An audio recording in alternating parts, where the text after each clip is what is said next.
नमस्कार, माझे नाव अस्मिता दीपक रावकर. मी एक पात्री हे नाटक घेतले आहे ते तुम्ही शांतपणे ऐकून घ्यावी ही नम्र विनंती. माझं एकदा ऐक ना बाई, मी आता मोठी झाले असं तूच कारण म्हणालीस.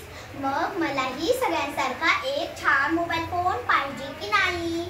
कशासाठी म्हणजे बोलण्यासाठीच असतो ना फोन.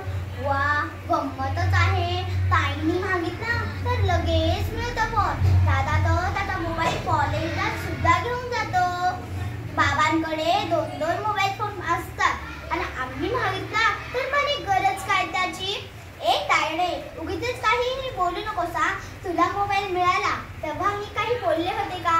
हो, आम्हालाही महत्वाची कामं असतात, महत्वाचं बोलायचं असतं. दादाचा मोबाईल घेते मी कधी कधी फक्त गेम खेळण्यासाठीच. बोलण्यासाठी काय करावं मग? आई, पुढल्या महिन्यात माझा वाढदिवस येतोय. मित्रमैत्रिणींना पार्टीसाठी बोलवायला किती मजा येईल. अरे, उद्या संध्याकाळी माझी बर्थडे पार्टी आहे घरीच गच्चीवर. तू जरा लवकर येशील ना? गुड.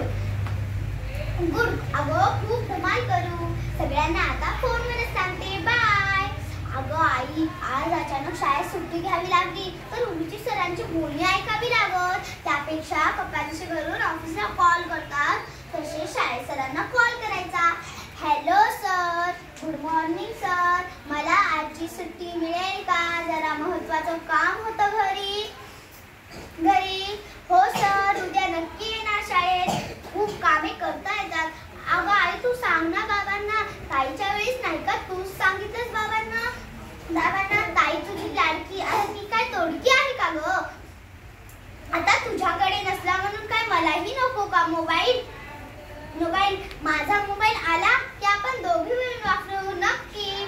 काय म्हणतेस आजी, तू उगीच आईला रागवू नकोस. काय म्हणतेस, तुम्हा मुलांना किती वेळ फोनवर बोलायचं याचं भानच नसतं. अगो, मोबाईल फोनमुळे कोणालाही संपर्क करता येतो. दादा तर सारखं त्याच्या मित्रांना सांगतं, अरे मी ग्रंथालयात अभ्यास